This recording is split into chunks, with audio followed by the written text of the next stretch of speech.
مستقبل خراب ہے، آئندہ بڑا بھیانک ہے اور آئندہ بہت خراب ہے ان لوگوں کا کہ جو روایات کے پابند نہیں ہیں۔ مجھے کسی بھی پارٹی کا شیعہ سیاستدان جس کے گھر کی عزاداری ہے وہ اس لیے اچھا لگتا ہے کہ جس کے گھر میں ماتم ہوتا ہو وہ قوم سے بے وفا نہیں ہو سکتا، لیکن جو موسمی عزادار ہیں، جو 9 محرم کے عزادار ہیں، جو 10 محرم کے عزادار ہیں، سال بھر انہیں مجلس یاد نہیں آتی، انہیں پتہ ہی نہیں چلتا آج امام رضا کی محفل کا دن گزر گیا، انہیں معلوم ہی نہیں ہوتا آج امام علی نقی کی شہادت کا دن ہے۔ وہ 10 دن کے شیعہ اور 10 دن میں بھی ان مہربانی فرماتے ہیں کہ 9-10 کو اگر قائد اعظم نے چھٹی نہ کروائی ہوتی تو پتہ نہیں ان کا اتنا بھی حال رہتا یا نہیں، لہٰذا وہ 9 دن محرم کو انہیں یاد آ جاتا ہے کہ کہیں مجلس میں جانا ہے، اور 10 محرم کو یاد آ جاتا ہے کہ آج مجلس میں جانا ہے، ان کا حال اچھا نہیں ہے۔ مجھے وہ سنی بڑا اچھا لگتا ہے جو لاکھوں شیعوں میں امام رضا کے حرم میں، امام حسین کے حرم میں ہاتھ باندھ کے نماز پڑھ رہا ہوتا ہے، اور اس لیے مجھے وہ سنی اچھا لگتا ہے کہ وہ لاکھوں شیعوں کے درمیان کھڑا ہو کر بتاتا ہے کہ جو دین میں نے سمجھا ہے اس پہ عمل کرنے کی جرت بھی رکھتا ہوں۔ دوسرا پیغام دیتا ہے خبردار شیعوں سے ڈرنا نہیں، یہ مارتے نہیں ہیں، مگر اتنا ہی وہ شیعہ بہت برا لگتا ہے جو 4 سنیوں میں ہاتھ باندھ دیتا ہے اپنی کرسی بچانے کے لیے۔ صلوات پڑھیں ذرا محمد و آل محمد۔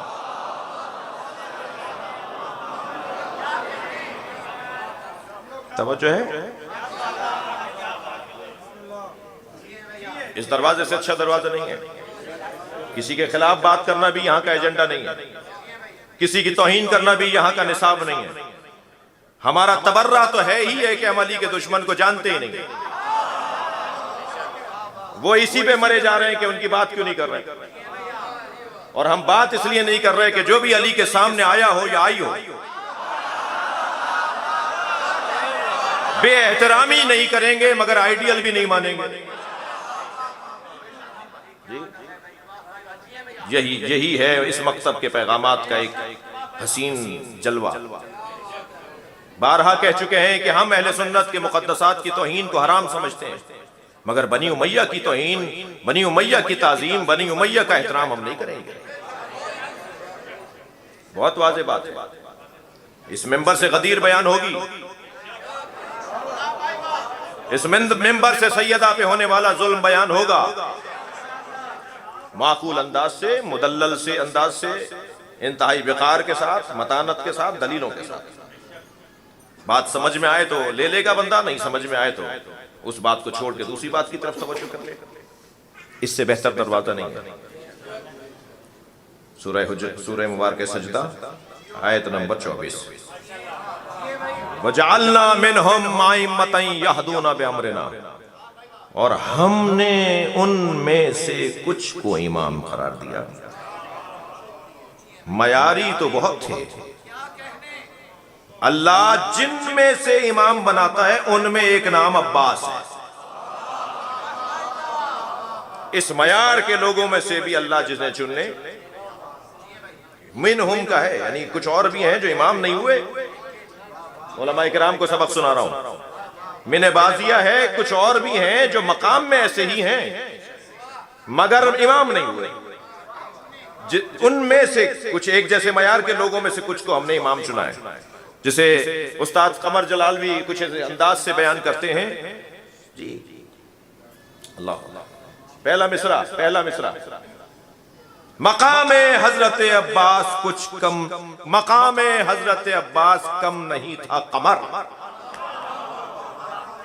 مقام حضرت عباس کم نہیں تھا قمر، پلاتی دودھ جو زہرا امام ہو جاتے۔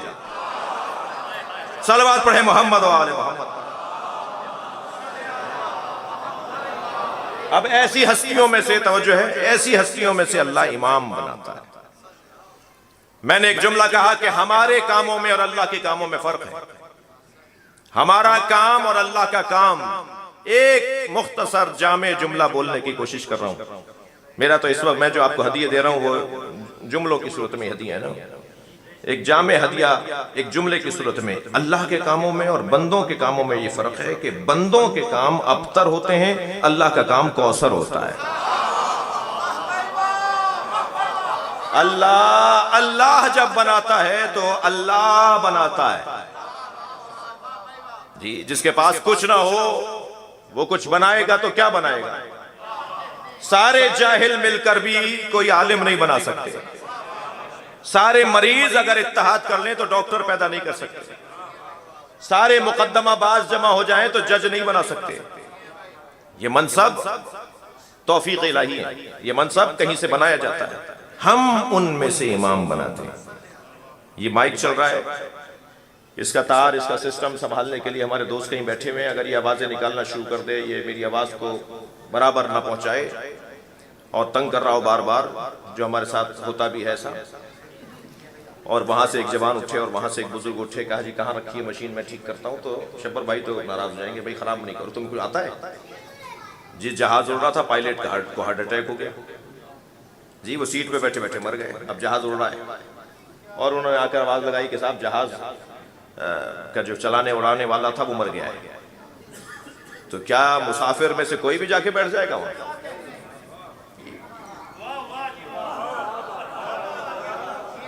بھائی ہر ایک کا کام ہے نا, جس کا اگر ایک مرتبہ مولانا کاظم, حافظ کاظم صاحب فرما دیں کہ یہ کام میرا ہے, پورے مجمع سے کہہ دیں, انتظامیہ سے کہہ دیں کہ یہ میں کروں گا, سب نے طے بھی کر لیا کہ آپ کریں گے. اب جب وہ مرحلہ آئے اور ہم حافظ صاحب سے پوچھے بغیر وہ کام کر لیں تو ان کی توہین ہے یا نہیں؟ جب اللہ نے ایک دفعہ کہہ دیا خلیفہ میں بناؤں گا,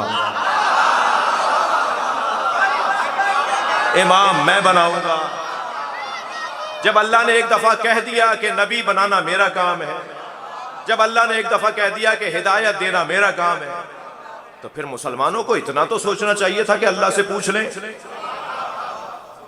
یہ اللہ کا کام ہے بھائی. ہادی انا, دیکھیے دو چیزیں ایسی ہیں جو اللہ نے اپنے اوپر واجب کی ہیں. تھوڑی تسلی دیجئے کہ دیر تو نہیں ہو رہی ہے. دو کام ایسے ہیں جو اللہ نے اپنے اوپر لیے ہیں اور ہم پر بھی کچھ واجب ڈالے ہیں اللہ نے. یہ وہ کرو, یہ کرو, یہ کرو, ایک لمبی لسٹ ہے. اور دو کام اللہ نے اپنے اوپر لے لیے ہیں کہ یہ میرا کام ہے, تمہارا کام نہیں ہے. ایک رزق دینا, ما من دابۃ فی الارض الا علی اللہ رزقھا, زمین پر کوئی جم بندہ ہلنے والا, رینگنے والا وجود نہیں ہے. رینگنے والا کہہ کے اللہ نے سب سے کمزور مخلوق کے بارے میں بتا دیا کہ اسے بھی میں دیتا ہوں. تو پھر بڑے مخلوق, بڑی مخلوق کی تو بڑی مجبوریاں ہیں. تو کہا ہلنے والا کوئی, ہم ہلنے والے ہیں یا نہیں؟ کہنے سے وہ تو کیڑے مکوڑوں کے لیے اللہ کی آیت ہے, قرآن کی آیت ہے, ہمارے لیے تھوڑی ہے. تو ہم ہلنے والے نہیں ہیں کیا؟ اللہ کہہ رہا ہے زمین پر کوئی ہلنے والا نہیں ہے, رینگنے والا نہیں ہے, الا علی اللہ رزقھا, مگر اس کے رزق کی ذمہ داری اللہ پر ہے. رزق اللہ دیتا ہے. ٹھیک ہے. دوسرا واجب کام جو اللہ نے اپنے اوپر لیا, انا علینا للہدی, ہدایت دینا میرا کام ہے. ہدایت دینا اللہ کا کام ہے, ہمارا کام نہیں ہے کہ ہم کسی کو ہدایت دیں. اور پھر اللہ نے جنہیں ہادی بنا کر بھیجا, لکل قوم ہاد, اللہ نے ہر قوم کے لیے ایک ہادی قرار دیا ہے. جب ہر قوم کے لیے ہادی ہے اور ایک نذیر ہے, ایک ہدایت دینے والا ہے, ایک سمجھانے والا ہے, تو اللہ نے جب بنایا تو مجھے ڈھونڈنا ہوگا نا. وہ یہ کہہ ہی نہیں رہا کہ وسیلہ بناؤ, وہ کہہ رہا ہے وَابْتَغُوا إِلَيْهِ الْوَسِيلَةَ, وسیلہ ہے تم تلاش کرو. میں بنا چکا ہوں, میرا کام بنانا ہے, میں بنا چکا ہوں, تلاش تم کرو. اب یہ جو وسیلہ تلاش کرنے کا کام ہے نا, وہ ہے ہمارا. جی ہادی کو کیسا ہونا چاہیے؟ نظر امامت پر بات ہو رہی ہے. ہادی میں کم سے کم 5 کمالات ہونے چاہیے. سب سے پہلا کمال علم. جو ہمیں پڑھانے آیا ہے وہی کسی سے پوچھے کہ ابھی کیا کہہ رہے تھے. علم سب سے پہلی صفت ہے ہادی کے لیے. اللہ اکبر. میں اور آپ اور ہم جیسے لوگ پیدائشی ڈاکٹر نہیں ہیں, پیدائشی انجینئر نہیں ہیں, ہم مفتی عالم مجتہد پیدا نہیں ہوئے.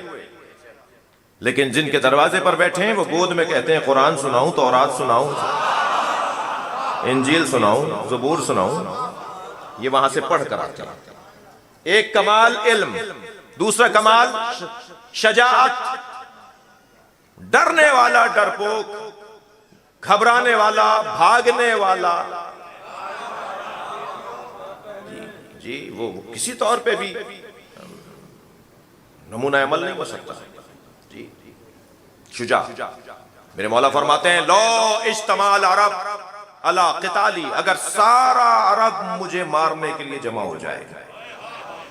مولا علی فرما رہے ہیں میں اکیلا کھڑا ہوں اور سارا عرب مجھے مارنے آئے، لما ولے تو پشت دکھا کے نہیں جاؤں گا. علی کا جملہ. میں میدان میں ایسے ہی ڈٹا رہوں گا جیسے لاکھوں کے لشکر کے ساتھ آنے والا سپاہی ڈٹتا ہے. جی شجاع، بہادر. سب سے زیادہ بات آئی ہے تو ایک جملہ اور ہدیہ کرنا چاہوں گا. سب سے زیادہ جو مولا علی سے ہمیں چیز نصیب ہے وہ شجاعت. علی کا نام طاقت آور ہے. وہ ایک سیرپ کو کہا جاتا ہے جب حکیم اور ڈاکٹر دیتے ہیں یہ سیرپ جو ہے وہ طاقت آور ہے، اور یہاں یا علی کہنا طاقت آور ہے. مولا کا ذکر طاقت آور ہے.